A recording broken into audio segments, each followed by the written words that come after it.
Kim, thank you so much for being here today at the LMC Media Studio on the Ave for the Sound Shore Family Guide.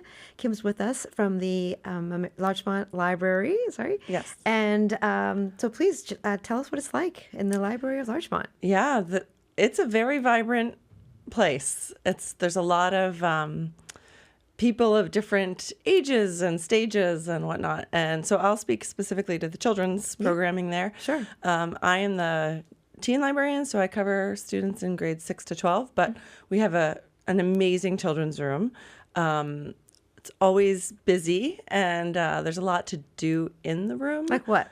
There's a train table and magnetiles and large beanbags for like sitting alone or with a caregiver and reading, puzzles, things like that. And we also have a lot of programming. We have drop-in programming, and we have more like structured programming, lots of early literacy, rhyming songs, that kind of thing for preschool and toddlers.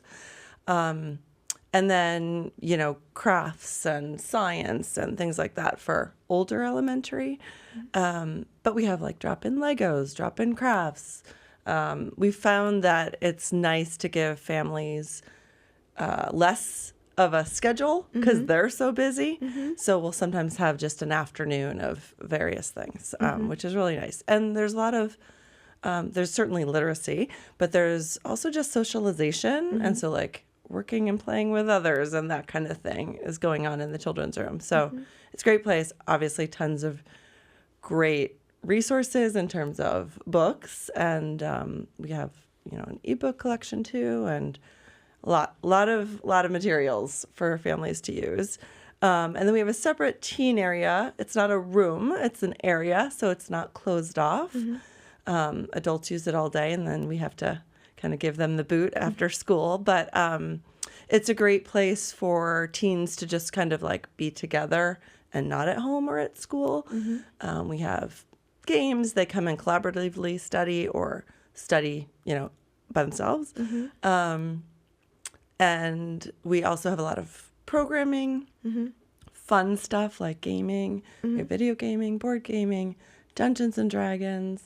We have this great thing that's been happening approximately monthly, which is an interactive historical game. And it's on 3 large, if you can picture, like 6 cafeteria tables together. Wow. And he has like the maps and the castles and he basically, it's an interactive game. The kids learn so much history, but they're just having a great time. It sounds so fun. Is that somebody from the outside that comes in and sets up? Yes, it's a nonprofit that's based, I think, in Connecticut, but we've just come to find out about him in the last few months, so we're really excited about that. And then we have informational types of programming, first resume, job search, what else? Are these for like the teens that come through? Yes, Oh, wow. babysitting, financial literacy is one we've added because we have heard from parents and kids are not really Financially always savvy. getting what they need. Well, what do you mean? We have Apple Pay. It's like magic. Exactly. They don't feel the pain. We don't Don't feel you the remember handing over your babysitting money to buy that pair of shoes? Totally. You have to feel the pain. Anyway, Yeah, no, you do.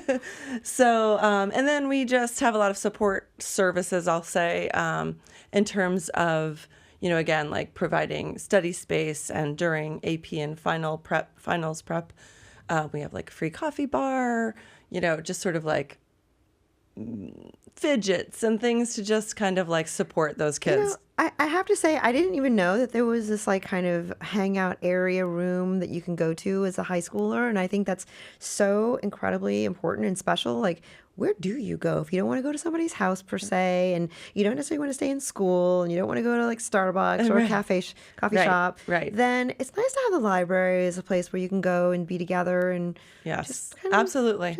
yeah. There's something called the third space. Yeah. Like I'm big Is on that that. it? It's not home. It's not school. It's any a third third space. place. It could be a Boys and Girls Club, a YMCA. It could be Starbucks. Yeah. But in this case, I think the library is the best third place because you're also surrounded by positive role models. There's a lot of also adults at the library working or older adults, we always have like a collaborative jigsaw puzzle going. So it's really a community hub, honestly. And I would want my teenagers hanging out there. Yeah, right. It's a good positive experience for sure. Exactly.